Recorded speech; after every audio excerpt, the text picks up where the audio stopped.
हमारी पृथ्वी से लाखों किलोमीटर दूर एक पिंड है जिसे चांद कहा जाता है और चांद हमारी पृथ्वी का एकमात्र उपग्रह है। अगर देखा जाए चांद के निर्माण की तो चांद की उत्पत्ति पृथ्वी पर बृहद आकार के उल्का पिंड के टकराने से हुई है, लेकिन आज भी चंद्रमा हमारे लिए रहस्य का कारण बना हुआ है। और शायद यही वजह थी कि दुनिया की सबसे बड़ी स्पेस एजेंसी नासा ने आज से 53 इयर्स पहले 1969 में अपोलो 11 के मिशन के थ्रू चांद पर फतह हासिल की थी और चांद की धरती पर कदम रखा था। नासा की चांद के रहस्यों को जानने की इच्छा इतनी तीव्र थी, महज 4 सालों में नासा ने 6 स्पेस मिशन किए और इंसानों को चांद पर भेजा। बट 1972 के बाद ऐसा क्या हुआ कि आज कि नासा या फिर दुनिया की कोई भी स्पेस एजेंसी चांद की ओर फिर से मुड़कर नहीं देख रही है? आखिर चांद पर ऐसा क्या हुआ था कि नासा चांद पर जाने से कतरा रहा है? क्या चांद पर एलियन है या कोई दूसरी चीज? आखिर नासा ने चांद पर क्या देखा? कहीं ऐसा तो नहीं कि नासा या फिर दुनिया की कोई भी स्पेस एजेंसी चांद पर कदम रखी ही नहीं हो, 1972 की कहानी झूठ हो? तो मित्रों, आज की इस वीडियो में हम इन्हीं बातों पर चर्चा करेंगे और विस्तार से जानने की कोशिश करेंगे कि आखिर क्यों 53 साल बीत जाने के बाद भी नासा चांद की ओर वापस क्यों मुड़कर नहीं देख रहा।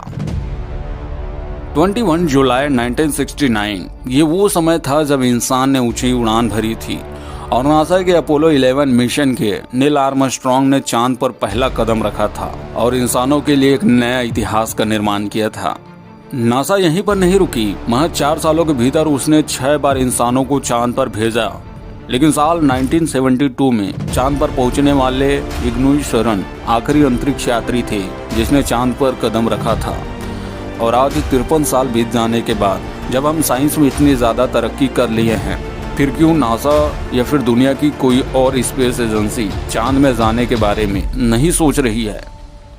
ऐसा कहा जाता है कि जब नील आर्मस्ट्रांग और एडविन एल्ड्रिन चांद की जमीन पर थे तो उन्होंने वहां पर जो देखा वो बहुत क्रीपी था, रहस्यमयी था, जिसकी कल्पना उन्होंने कभी नहीं की थी। क्योंकि चांद पर 2000 मीटर से भी बड़े बड़े टावर बने हुए थे जिसकी कलाकृति बहुत अजीब थी और बहुत डरावनी थी, मानो अंतरिक्ष से एलियन हमारे ऊपर नजर रखते हों। और नील आर्मस्ट्रांग ने धरती में आने के बाद ये माना था कि चांद बहुत डरावना है और बहुत ज्यादा रहस्यमयी है। जितने भी अंतरिक्ष यात्री चंद्रमा में गए हैं उन लोगों का ऐसा मानना है कि जब वो धरती की ओर वापस आते हैं तो कोई एडवांस टेक्नोलॉजी उनका पीछा करता है और जो बेहद ही रोमांचक रहता है। नासा ने अभी तक चांद पर 5 स्पेस मिशन किया है जिससे उनको चांद की जमीन की बहुत सारे मटेरियल प्राप्त हुए हैं और उन मटेरियल्स को लैब में टेस्ट करने पर पता चलता है कि उनका निर्माण यूरेनियम से हुआ है और स्पेसशिप में भी यूरेनियम का इस्तेमाल किया जाता है। इससे साफ था कि चांद कहीं स्पेसशिप तो नहीं, कहीं खोखले चांद में बैठकर एलियन हम पर नजर तो नहीं रखते। चांद के लिए जाने वाली कुछ तस्वीर में कुछ अजीब गड्ढे आप देख ही सकते हैं जो ये बताते हैं कि कहीं ये सुरंगनुमा गड्ढा एलियंस का रास्ता तो नहीं। खैर मित्रों, आपको क्या लगता है कि क्या वाकई चांद पर एलियंस है? पौराणिक कथाओं के अनुसार एक दिन चंद्रमा गायब हो गया था और कई महीनों बाद वो निकला था और शायद यही वजह है कि दुनिया में जितने भी धर्म हैं उनमें चांद का बहुत अहम रोल है।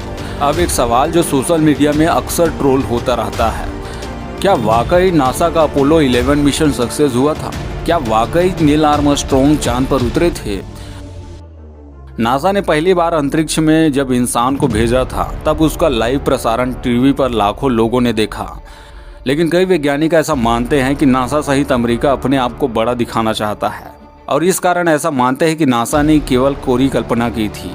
असल में नील आर्मस्ट्रांग कभी चांद पर उतरे ही नहीं थे।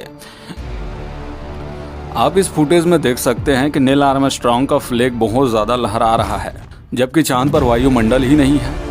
और इस फुटेज में एक चीज और नोटिस करने वाली है कि आसमान में एक भी तारा नहीं दिख रहा है। साथ ही साथ नील आर्मस्ट्रांग ने चांद पर अपने पैरों के निशान को भी फोटो में कैप्चर किया। तब आप नील आर्मस्ट्रांग के पैरों के निशान देख सकते हैं जो बहुत गहरा बना हुआ है, जबकि चंद्रमा पर कोई नमी नहीं है तो ऐसा गड्ढानुमा निशान बन ही नहीं सकता। और तो और नासा के चेयरमैन का पिछले साल का बयान आग में घी डालने का काम किया। उन्होंने कहा कि नासा 2028 तक चांद पर स्पेस मिशन करेगा और उसके लिए बहुत ज्यादा तैयारी की जरूरत है। बट एक सवाल जो सबके दिमाग में आया कि जो नासा 4 सालों में 6 बार सक्सेसफुल चांद पर स्पेस मिशन कर सकता है, उनको इतनी ज्यादा समय की जरूरत क्यों है?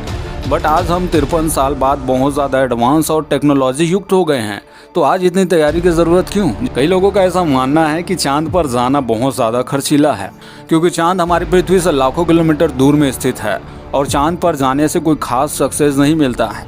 सन 2004 में यूएसए के प्रेसिडेंट जॉर्ज बुश ने कहा था कि चांद पर जाना बहुत ज़्यादा खर्चीला होता है। उसके लिए गवर्नमेंट को 105,000 मिलियन डॉलर खर्च करने पड़ते हैं, जो कि बहुत बड़ी राशि है, जो कि चांद स्पेस मिशन पर खर्च करने से पहले कोई भी देश सोचेगा।